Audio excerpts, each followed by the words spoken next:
Hey folks, TechTucker here. In today's video, what I'm going to cover is my top 5 Xbox 360 games. So this is my personal choices, not going off of, Metacritic scores or any garbage like that.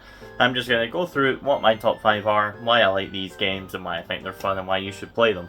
There's not exactly going to be any out there wild predictions. But it's more, well, predictions, you know what I mean, choices. But yeah, stay tuned, see what I like, and if you have any favourites that you maybe think I should consider playing myself, because this is going to be based solely on what I have indeed played. So without further ado, let's get into it. Okay, so the number 5 game in my top 5 360 games is South Park Stick of Truth. This game is an RPG based in the South Park universe, and it's actually got a complete map of the whole sort of South Park, which is very cool. But yeah, this game is very fun. It's developed by Ubisoft, I believe, or Obsidian even. Yeah, Obsidian, and then published by Ubisoft, sorry.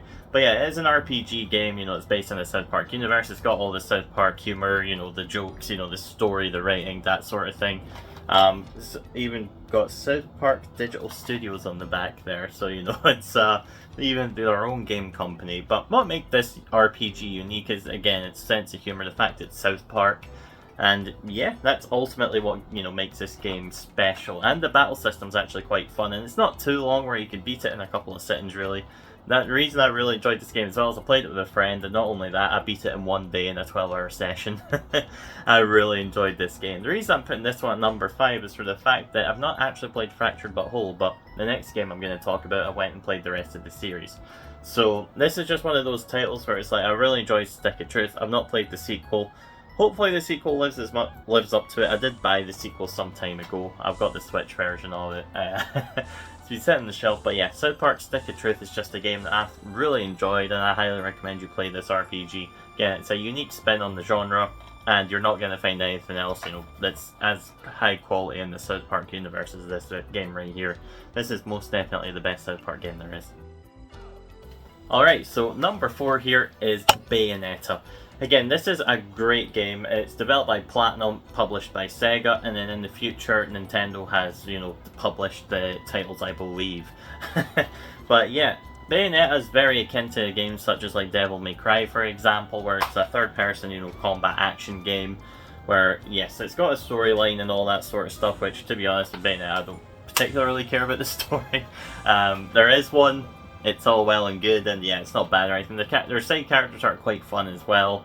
Like, you got that tattoo guy, I can't remember his name, but he's like runs the shop and stuff, and then you've got like Sean, all that sort of stuff. But yes, I played this game probably in 2017. I bought it with CEX on a whim for like £1.50 or something. I was like, you know what, I fancy a new game, I had no money. I'm like, well, here we go, Bayonetta. And this game kept me entertained for like a good week of gameplay sessions and such. Again, the combat's really fun, you can get combos and such as well. And of course, as you progress through the game, you get more abilities, you can afford more abilities, those sorts of things. So this is a great like hack and slash action beat 'em up type game. And the storyline, again, at the time, yeah, I was following up, like, cool, you see, like, young Bayonetta as Cereza or whatever. It's been some time since I've played it, so the details on the story are a little foggy, but I've generally got, an idea as to what was going on. This is a title I think I will replay at some point. I think I have it on Steam, and I do have it on the Xbox Series console there as well, so I can play it in 4K. There are more modern ways to play it rather than 360, but this is backwards compatible if you want to pop it in and play it that way. But yeah, this is a really solid game. Platinum games are, very well known for their action games. They're really fun, and this one's probably, I would say the first Bayonetta probably is the best out of them all. I really enjoyed Bayonetta 2, but it was definitely a lot easier, and a lot shorter, I think. I remember this game having a decent length to it. So I would say out of all the Bayonetta games, the first one's probably your best bet. The combat's, one of the best there is in terms of these types of games. Definitely gives Devil May Cry a run for its money. But yeah, I highly recommend to try this one out. Okay, so this is very much a basic bitch pick. But my third best Xbox 360 title is Call of Duty Black Ops. This is my go-to first-person shooter if I ever play one just for fun in terms of like zombies. Even multiplayer is still going kind of strong these days, especially with it being backwards compatible, and even on Steam you can still find lobbies and such as well. There is a lot of hackers these days though, but yeah, Call of Duty Black Ops is not my introduction to Call of Duty. I don't actually know if it is or not. It's some time ago since I've played, you know, all these titles. But Black Ops is the one I always find myself coming back to the most, again, for zombies, multiplayer and such. Let me check. I think it's got, like, Spec Ops as well in this one. I claim multiplayer and 4-player co-op zombies. I might have Spec Ops, I might be misremembering that. But anyways, with Black Ops, it's, again, the gunplay, sorry, is just, you know, probably one of the best in the series. It's a very smooth, fluid game. Lots of fun, even to this day, still holds up quite well and has some of my favourite maps in the zombies mode. So, with Call of Duty Black Ops, I was in contention with like Modern Warfare 2 as well as World at War. They're some of my favourites as well that I tend to go back to quite a bit. But Black Ops is usually my go-to choice, and it just holds a special place in my heart. Lots of multiplayer memories with friends and such. Again, we still play it on the odd occasions from time to time as well. It's one of those games that I've always got installed on Steam as well. It just never goes away. And yeah, you can improve this game as well on PC with mods and such. But yeah, again, this one is also backwards compatible. So you can pop it in your Series X console, and you can get the game relatively cheap these days. So it's a very good title, lots of fun, highly recommend it. Okay, so this is a title that I come back to all the time. It's one that I never really put down. I played it, you know, maybe a couple months back. So yeah, it's even all these years I still play this series. And out of them all, this is the one that holds the most nostalgia for me. And of course, it's Guitar Hero 3 Legends of Rock. Again, it's just got probably the most iconic song list out of everything in the entire series. Yeah, again, you've got Slash, you've got like Tommy Morello. You've got, you know, Axel Steele, I think his name is. I'm not a huge music buff or anything like that, so forgive me. But yes, in terms of Guitar Hero, this is the first one I ever played. Even to this day, as I say, still plop it out and play it quite frequently. I've even got like Clone Hero installed on my PC just for, you know, customizable songs and such.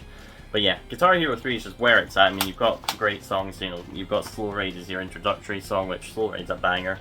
I always think of Top Gun when I hear Slow Ride now. But yeah, you've got like Devil Went Down to Georgia as like the penultimate song. Of course, this is where Through the Fire and Flames is, you know, shown, well, in rather. But yeah, again, that song's absolutely iconic for its difficulty within the Guitar Hero series.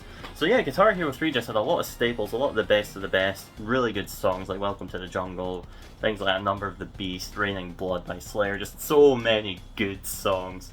And a lot of them are very difficult. I still, you know, I can do some bits on expert in this, but most of the time I'm probably sticking to hard for like those heavier metal songs. But yeah, Guitar Hero 3 is just iconic, lots of great songs, and it's always an absolute blast to pull out this game and play, whether it's like with friends round or, you know, just playing by yourself.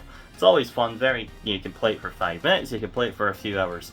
It's one of those games that you don't need to invest tons of time into to get the gist of it. You can just pop it in, play, put it back. And that's what I tend to do with the Guitar Hero series. I will always pop it in for a while, I'll go back to it later on, and yeah, have fun with it. I mean, you've also got like the campaigns where you can play through the songs, and there's a bit of a story about, you know, touring around and then signing the deal with Lou the Devil guy. It's a pretty bog standard thing for this type of game, but again, you've got the option of that. Pretty much, I think servers are now down for this anyway, so you can't exactly buy the DLC songs. But yeah, Guitar Hero 3, Warriors of Rock is probably my next favourite in terms of like the songs and such. But yeah, Guitar Hero 3 is just iconic and definitely the best one in the series in my eyes. And then my number one pick should be an absolute surprise to no one, considering what's on the shelves and such, and it is Sonic Generations. This game is absolutely iconic, and it's actually getting a remaster, so I'm really hoping they don't bottle that one, and I just hope it's good. Sonic Cross Shadow Generations looks awesome. But yeah, Sonic Generations, again, this is like probably the best Sonic game there is. Minus like Sonic Adventure 2 is kind of my favourite, but it's not aged as gracefully as this one. This one still has aged well, and it still plays really well. It's a mixture of a 2D and 3D platformer, definitely more on the 2D side, especially on modern Sonic. Although there's 3D elements, there's still a lot of 2D. But the platform is really fun, the challenges are fun, going for S ranks, collecting all the red star rings, doing the character missions. Lots of great fun in this title here. Again, it's just iconic. It's got all the best levels from Sonic's history. I mean, you've got Cityscape, you know, Speedway, Highway, or whatever you call it. Speed Highway, I can't remember, Sonic Adventure. But Green Hill Zone, Chemical Plant Zone, you know, just to name a few. But yeah, you've got those in both the modern and classic style, so even the newer levels like Planet Wisp, for example, is in the classic style, while vice versa, Green Hill Zone has a modern equivalent. It's awesome. Just so much variety in terms of like how you play the game between classic and modern Sonic. The music absolutely slaps. You know, there's fun collectibles and that to get within the game through the skill shop, and just going for like, you know, speed runs of levels and that. It's so fun in this game as well, like the drift and such. So yeah, definitely a lot of you know, like the drift in that. You know, that's something that was very sad that removed from modern games. So, you know, this was like the pinnacle of boost Sonic gameplay, and bringing back classic Sonic wasn't, you know, something that was done every day at this time. So, yeah, Sonic Generations, an absolute banger. My favourite Xbox 360 title on the system. Yeah, there's no competition for me. I love Sonic Generations. Even when they do Sonic Cross Shadow Generations, I'll probably still pop in the original from time to time for sure, but I've played this countless times on a range of different systems as well. Mostly Xbox, I'll go back and play it. I think I played through Generations maybe a year or two ago now. But yeah, I've played through this one a lot of times, so yeah, it's one that will always come back to, and it's definitely my favourite game on the Xbox 360. And there we have it, folks. That was my top 5 Xbox 360 games. Let me know what you think of my choices in the comments below. Do you think I've just got normie picks? Do you think it's rubbish? Or do you think my picks were quite good? Or is there any games you recommend I should go back and play? Because with a huge 500 plus game collection of 360 titles, let's be real, I've not played them all. Will I ever play them all? No, I do not have time to play that many games, but just out of what I have played, you know, this list could very well change. Like, I could play Captain America on the 360, for example, and think it's the best thing since sliced bread, and it can become a #1 pick. That's the amazing thing about the 360, there's so many different games, so many different genres. But yeah, that's just a few of me. I tried to spice up the genres of games so it wasn't all just, oh, it's all platformers or it's all FPS games, but generally, with those top 5 picks, those are the games I'll probably, you know, pop in and play the most and replay and never get bored of. I just think they're fantastic games. But if you enjoyed the video, please do like, share, and subscribe. And as always, take care, have a good one, and I'll see you next time. Thanks, and goodbye.